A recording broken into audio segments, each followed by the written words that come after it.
What's up, guys, and welcome to the Level Health Podcast. Today, Josh is interviewing Simon Evans. Simon is a trainer and a movement teacher focused on the elderly population. I personally work with seniors, so I know firsthand how rewarding it can be, and you can really hear it in how Simon describes his work. Big thanks to Simon for coming on our show. You can follow him on Instagram at Shama Strength. We'll have that linked in the description below. For those of you that don't already know, our website, Level Health, is a directory, community, and network of qualified personal trainers. We want to help create a space where clients are able to find the right trainer for them. We have accounts for both clients and fitness professionals. Client accounts are always free, where you'll get access to our trainer directory and other resources. Our basic pro option is now available for trainers, and our verified pro membership will be available early this year. We also have a new free membership option for personal trainers that want access to our growing list of discounts and resources. If you haven't signed up already, head over to levelhealth.net and set up your membership. Thanks for listening, and if you have a second, we would love it if you gave us a rating and review so that our podcast and the professionals we interview can get more exposure. You can also subscribe so you don't miss any of our new content. Thanks, and we hope you enjoyed the episode.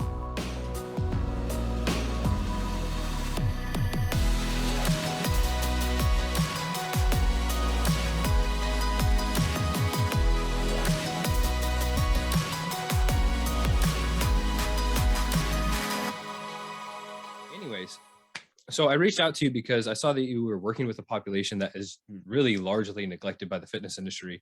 And that's just a bit of foreshadowing for y'all there. So why don't we start with, before we actually get into the questions and everything, just tell us a bit about who you are and why you do what you do. Okay. Thank you, first of all, for having me on. I really appreciate it. Just wishing you a Merry Christmas and getting invited on. So thank you very much.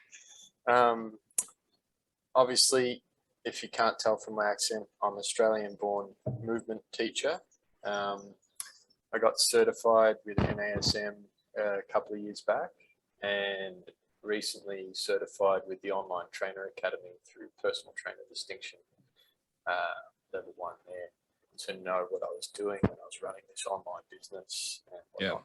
So that's been great. That's been a lot of work and getting started, basically. So personally, I've practiced strength training since like 2013 after breaking both wrists. What were you doing? I was trying to fix a leak on a roof in Fiji. Okay. We were there and I fell off a roof and broke both wrists, dislocated the hand as well. It came off the arm a bit and had to get that fixed up. But how's the healthcare system in Fiji? I went to Australia. Okay. Right. Fijians are great. Like, full respect to my Fijian friends there, but they took good care of me. But we had a good doctor on hand on the island where I injured myself, so that was all good.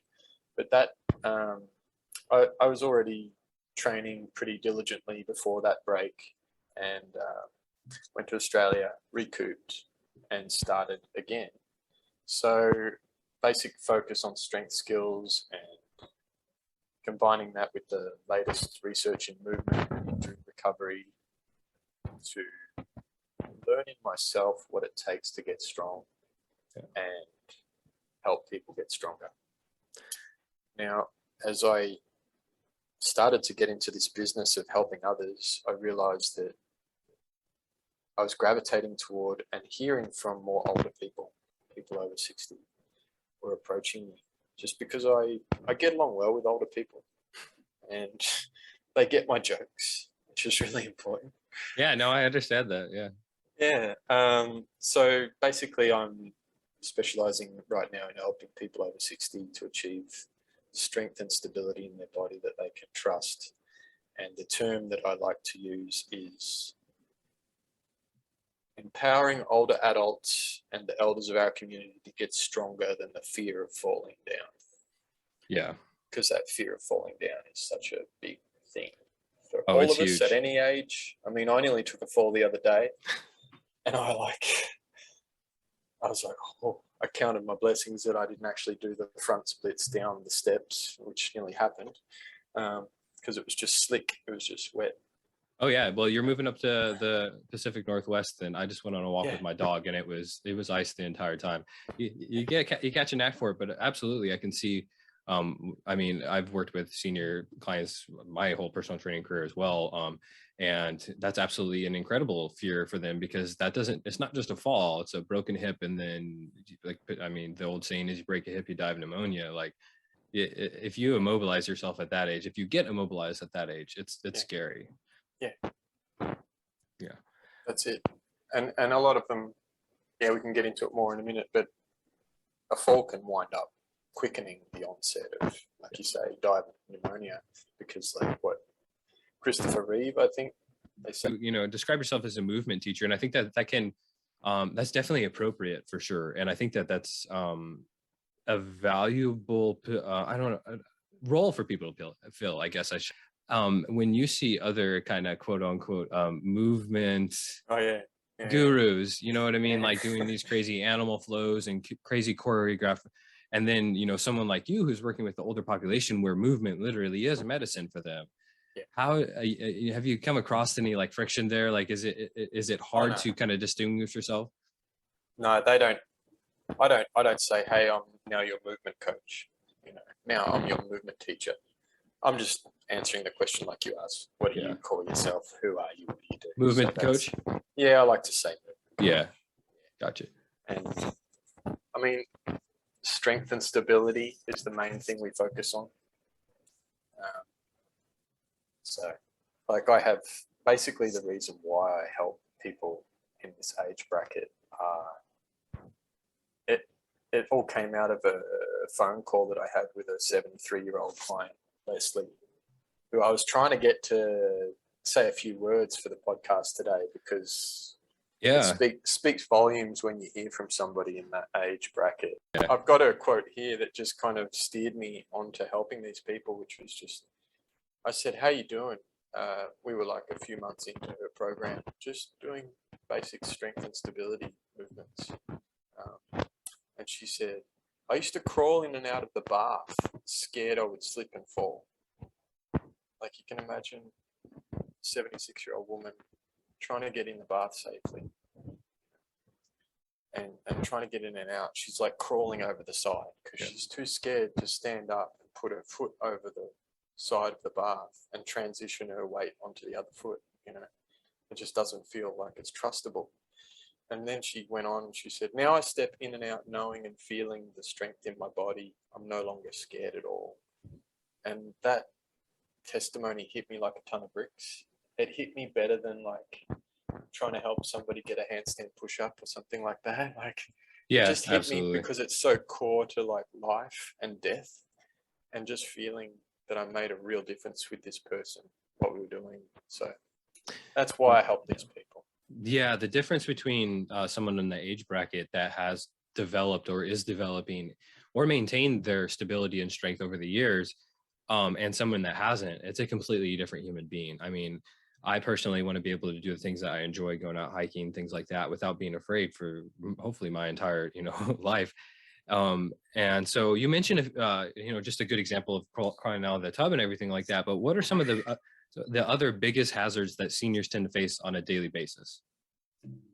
Because I mean, that's really what we're looking for, right? Because I asked my mother-in-law this question last night.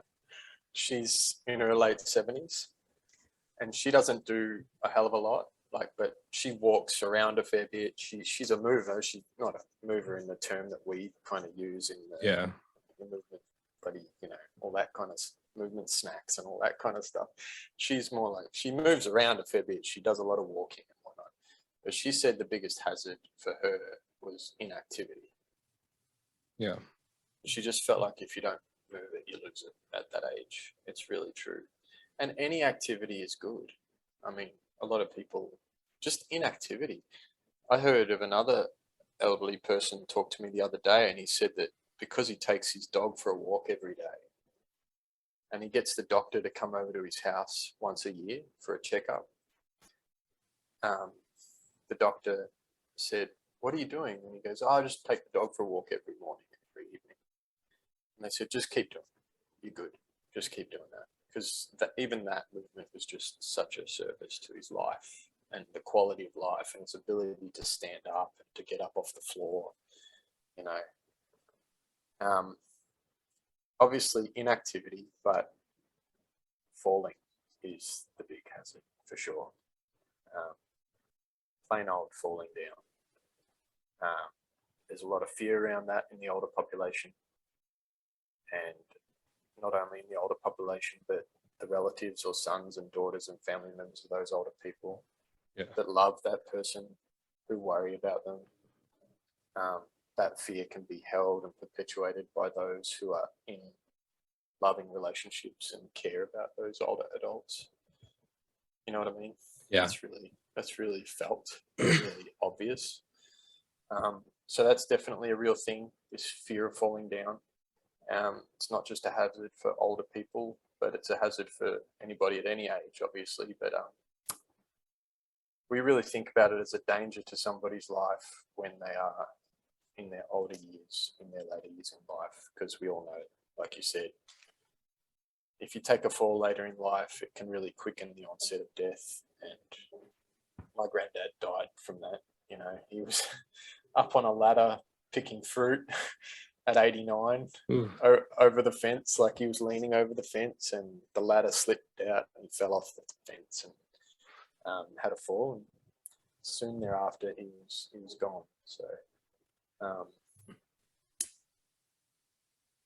that's what we're talking about with these people. That's an interesting perspective. The inactivity being, I had honestly, obviously, you know, in retrospect, that's such an obvious answer, but I was thinking more like falls and trips and, you know, pulling something, you know, vacuuming, their body keeps twisting when they try to stop, things like that. But the inactivity, that's such a compounding risk, because it almost seems ridiculous to explain it, but like the more inactive that you are, the bigger that becomes an issue. And then also the more likely that you continue to be inactive, and then that compounds. And then the next thing you know, you're years down the road. And it's like, man, if you don't have somebody that can teach you what actually matters, if you end up going to, I don't know, like a Gold's Gym or, you know, a 24-hour fitness, and you work with a trainer there that's just trying to give you the same workouts that some kind of, you know, a younger person would do, or an inexperienced trainer thinks you can do this. Go on, just lift up the barbell.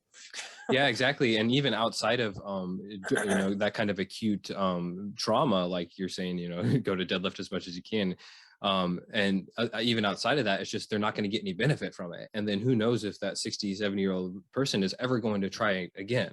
They may go to a personal trainer, nothing works, they may get hurt, you know, no benefit necessarily, and then next thing you know, they've given up. And I see that really at all age groups. I've worked with people in every age group, and I kind of seen the same thing, like the middle-aged mom that's, you know, at your fifth time on a diet. And those are the kind of things that are, you know, making me not necessarily uncomfortable with the fitness industry, but feel like we could do a little bit better, because these things are the norm. I mean, I say these things, you know exactly what I'm talking about. Like it really is the norm. So I think that as a whole, we can do a lot better, basically. And you touched on it a little bit. You made me think about it, because this thing of older adults feeling embarrassed to be working out as well, that's real. Take it from my 76-year-old mother-in-law. She said that. She goes, I'd go to the gym if I wasn't embarrassed to be seen there. You know, because it takes that contributes to the inactivity, doesn't it? Like not feeling worthy to do this, not feeling like you should just ride it out and just die. and that just can go with what you've got and just be cool about it. You know, don't make much of a fuss. That may even be a little bit more of a widespread problem that you kind of stumbled upon, or we stumbled upon there. Like maybe we need to, you know, obviously there's going to be the hardcore gyms, but if people are like intimidated by the fitness industry, like to the point where they don't even necessarily want to participate. And a lot of that is our messaging. I mean, being able to speak to the actual benefits of it, rather than, hey, this is this cool new exercise, or this is this, you know, latest, you know, look at the hardest thing that I did today, look at all my supplements. Like we could definitely do a better job of speaking to people that are actually that really need to hear these messages. Intimidation and embarrassment, for sure. That's rough, because I mean, man, I think that we can do a lot better, for sure. And obviously there's a huge subset of the fitness industry that is doing better. We're like, I definitely have Definitely. optimistic outlook on the fitness industry in general, but like we still Yeah. keep getting reminded of these things. That's why we're talking, man. Mhm. Like we make the difference, isn't it? Like you got to, what is it, the old saying? You got to be the change you want to see in the world. So Yeah, and that's every interaction that you have with people. That's kind of the only way to do it, you know. And be outspoken about the hard things, and that is a hard thing for people in that age to admit. Yeah, I actually feel ashamed. I actually feel embarrassed. Yeah, I that's don't tough. want to do this, and that's just plain old. That's the same reason I can't get my dad to do squats. You know, Yeah. He's 69. He doesn't want to do it. He goes, no. I'm all right. I'm all right. But if he did it, he'd feel better. You know. Yeah, and also it's our jobs as fitness professionals, as I'm sure you're aware, to kind of meet them where they're at. What can we get them to do? It's like I don't have this preordained list of exercises that we all need to do. Let's find out where, because it comes down to, I mean, as you've mentioned, just fundamental movement patterns. What are these things that people as human beings need to be able to do, and how can we make them a little less bad at that over time? I guess that leads you into the next question you sent me, which is how do I go about creating a training plan? Absolutely. Population and staff. Absolutely. From start to finish. And recently I had a great client who wants to start back up again, Leland. He's 85, and his goals when we had a first call with his daughter and me, we all connected. That often helps too. I'm just going to say it. Having a middleman, quote unquote, or middle girl, lady, middle person to help them get started. Just that makes sense. Run interference with me and just, or a coach, and just get the technical stuff out of the way and set up their systems so that communication is really strong. You know? On that note, do you typically like enlist their help? I've often found it's helpful if there's a spouse or something to kind of, get in their ear a little bit. Yeah. This is key, because even if they can't really afford the training financially, you'll find that a lot of family members will be happy to all kick in 20, $50 a month to make it all happen. And just because they see their father at 85 able to sit down on the couch and hold a cup of coffee and not lose a drop in the process and enjoy the coffee and sit up on his own, without assistance, whereas weeks before they'd be like going to, if dad's getting up, we've got to help him, that kind of feeling. Yeah, that's amazing. Those are life-changing things, and it's so funny how they can add up. And it's like sometimes you even have to like, I don't know if you've ran into this, but kind of like remind them like, hey, you see that this is happening. Like, do you remember when you weren't able to do it? And sometimes it's such like they come to you smiling and they're so excited that they've made this big difference, but sometimes it kind of sneaks in behind them without them realizing. Exactly. They need to be reminded of how far they've come, and that it's, we call it the aha moment, don't we? Like in training, like it's when the client goes, oh, wow, I managed to do that. That's awesome. I get it now. I get it, how that feels in my body. So basically a big part of the training plan creation is talking to them and listening to what is happening. Obviously, a postural assessment is called for, which we can do even online over a video call, as long as their whole body is in the frame. We normally, and can you even enlist the help of a family member to help with that, kind of shoot the video for us? But like with Leland, for instance, his goal was to be able to travel to see his family for Christmas, to see his daughters and his sons for Christmas. So he was feeling like he wasn't able to make it through the airport. Yeah, that's tough. Yeah. So are you looking at when you're kind of developing the programs with people, are there any like kind of core principles that you're looking for? Like, are you wanting them to try to get, if they can, obviously more movement throughout the day, resistance training if possible? Like, are you just literally meeting them where they're at and trying to go forward from there? We basically introduced the squatting program here that we have for Leland, and his as I say, like you talk about goals and needs. What do you need out of life? Why are you coming to me? Why are we having this conversation? Why do you want my help? You know, and that normally gets them to think, okay, I don't want to be at home alone and have my wife worry if I'm going to be on the floor and unable to get up by myself.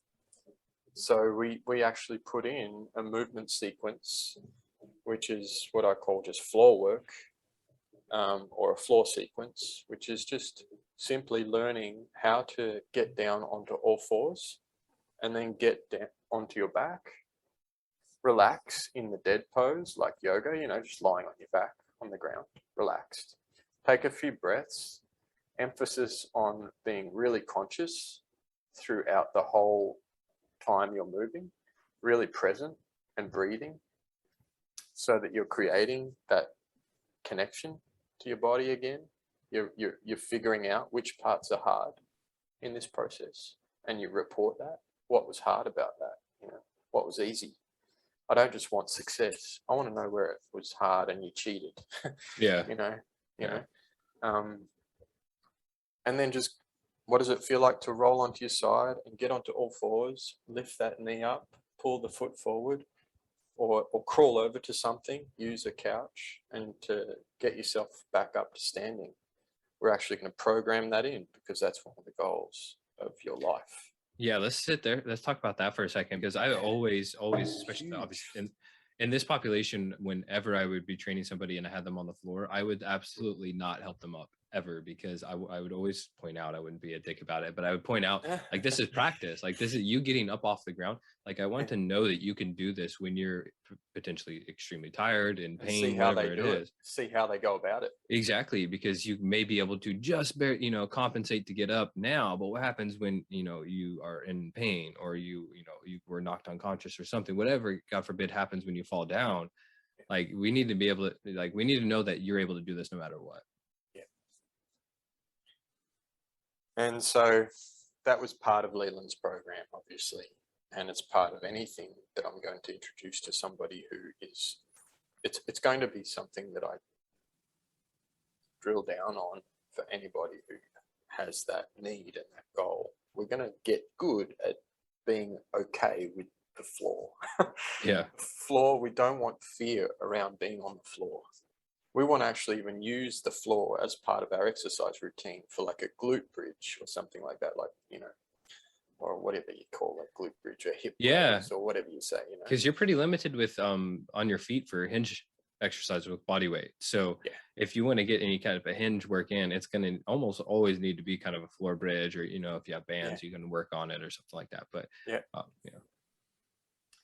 the squat does a lot though, like even just like programming in assisted squats, using a door frame or using the 2 door handles. You'll find that a lot of people, you probably know this from your training experience, but you see that even older people who complain about knees on the same call, their knees and their restricted knees and how they're sore in the lower back and their knees, as soon as they grab onto that door frame or like a handrail and try squats, they're already getting 90 degrees or below. And they're good because they're applying the amount of assistance that they need to get those 6 to 10 reps of quality and actually doing the Valsalva maneuver, like breathing through the movement really well. And so we program that in for sure if they're not up to a body weight squat unassisted. We have assisted squats. And then there's 2 sessions. It's just like an A session and a B session. And on the B session, squats are always at the top of the round, top of the circuit. And then we have the sit to stand using a chair without wheels. No, we don't want to add that into the equation, but just a solid chair and doing sit to stand and seeing how that feels for them. So that, I mean, I just think there's so much carryover with that squatting. Yeah, absolutely. Any type of leg strengthening. There's definitely interesting correlations between like all cause mortality and just dying earlier than you want to, and leg strength. And potentially that just comes back to inactivity, like we were talking about earlier. They just may, your legs, if it's more arduous to walk somewhere, you may not walk anywhere. So strong your legs are now. That's a big thing that I'm trying to do, is build as much muscle healthily, in a healthy way, as much muscle as possible, because I know that that's just dwindling coming here in the coming decades. So how old are you now? I'm 30, turned 30 this year. 30? I just turned 41. Yeah, it's happening. It's happening. it is absolutely happening. So you mentioned again, and I know that this is incredibly individualized, so I'm going to ask a question that there may not really be an answer to, but what are some of the movement patterns that you're looking to develop with people? Is it it's definitely individualized, but you mentioned the squat. I imagine a hinge is in there, like you said, that you get a lot of that during the squat as well. Yep. Get ups, things like that. We're looking at just a solid push as well, a solid horizontal push up. Yeah. And we can start on the wall. We can start on a bench with an elevated surface counter. Yeah. We can start on knees, but I don't like to do knees. I just like to lower. Some love to do knees on the floor because they think that that's like a better push up if you're on the floor. But I let them go with that. I mean, but I prefer to just lower the elevation point on that push as we get stronger, and just hit reps of 6 to 10. 6 to 10 is good. If they're doing 3 sessions a week, I'm happy with that, because that will have a massive carryover for this population from doing nothing to starting to do push-ups 3 times honestly, a week. even once a week, but yeah, 3 times a week will definitely expedite that process. And I'm looking through like Leslie's like figures, like her numbers right now. She logs it on the Excel spreadsheet that we use, and it's just like she's hitting the top of the rep range every set. So she's loving it. So it's time to actually introduce some external weight for her.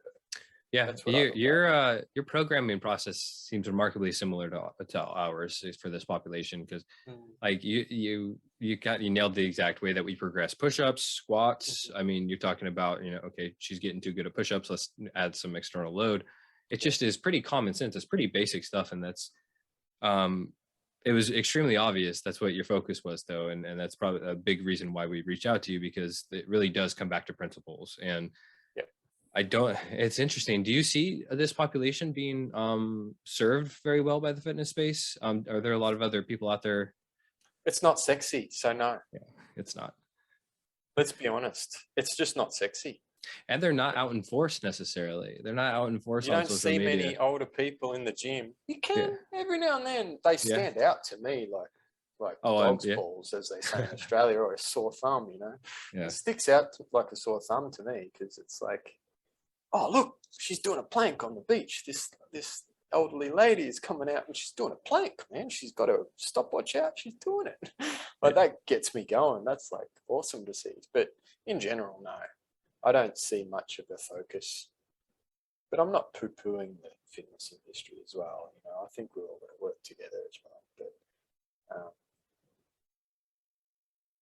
I see this as a big part. On the other hand, different states, different parts of the world respect and offer that better than other parts of the world. I think it's community based. I really do. Yeah, and culturally. Yeah, I think where we're living as well, my wife said to me the other day that our Washington state has a really good reputation for taking care of the older adults and seniors and elders of the community with good facilities and just above and beyond what you'd expect. Yeah, Washington's amazing in some respects and others not so much, but again, that's how it goes anywhere. I think that a big part of the fitness industry maturing and evolving is this population, is the taking a little bit more of an active role and a little bit more of like a healthcare role. And, the industry definitely can improve the way that we work with every population. If we're working with clients, are we actually listening to what they want? Or are we, imposing ideas? Are we continuing to learn so we, make less mistakes when people are trusting us with their health and well-being? But like I mentioned at the very start of this episode, I think one of the biggest shortfalls is how this population is being served by the fitness industry at large. And I've talked to quite a few people about this specifically, and I think that personal trainers and coaches like yourself are going to play a huge role in that going forward, because a physical therapist can only work with somebody for so long before their insurance will no longer pay for that. And so like it's super cool to see that a lot of people across the world are kind of leaning into taking a little bit more of a proactive role for people's health as a personal trainer. It's not just about getting people's abs anymore. That's awesome. I like abs. I have abs. I'll probably keep abs as long as I can. Yeah, but I want like, abs. but then it is about a lot more than that. It can be about a lot more. Totally. It's about that aha moment. Like, it's about knowing, like for this 85-year-old client, like it's just so exhilarating to see them like punch the air on a video call and say, I did it, like that's exhilarating for me and them, obviously, and their family. And just to cut through, like we were talking before, I think obviously we can talk about basic principles and programming and how keep it simple, stupid, and just the same old things work because they're tried and true, with building strength one day at a time. But that empowerment, letting them know that we really support you in this, getting that family support, these little, then it gets into the third dimension of it. It's not just 2D, it's 3D, isn't it? It's like, it goes deeper, and it's real, like family members. I say without any hesitancy, like, hey, if you can't afford this, I guarantee you, if you want me to reach out to your family members for you, I'll be happy to do that, or something like that. Or we can have a chat with whoever, and they can spread the word through your family and get you on board if you like, and stuff like that. So we need to get paid as coaches. Yeah. but there's that energy, that real energy, and knowing that this is not just like personal trainers for abs. It's and big barbell squats and heavy deadlifts and crazy one-handed, one-arm handstands and whatnot. Yeah, you said we like doing that stuff at our age, but I don't like being upside down. I don't like being upside down, man. Oh, you don't? No, I can't handle it. You said empowering, though. I think that's a good way to close this out. Is like that really is what the fitness industry can be, and a lot of times it's kind of the opposite. It's a little bit condescending and problematic and abrasive for people, but it really can be this empowering endeavor at whatever age you are, where you're building on, like, I always think of resistance training, but really like you like movement, whatever it is that allows you to fall apart at a slower rate is really what it comes down to. Is I think a very important thing for people to find, whatever that is for them. That's it. And how much better that makes them feel in their life. Yeah. How much easier it is to be saying, no, I'll do the shopping today, love. I'll go and do that. Yeah. Because they can. Yeah, it's not a potential danger for them. So all right, man, I appreciate you coming on. This was awesome. We got a lot of good stuff that we'll be posting, and I wish you all the best out there, man. You're serving a population that needs a lot of help, so Thank you. appreciate it. Thank you.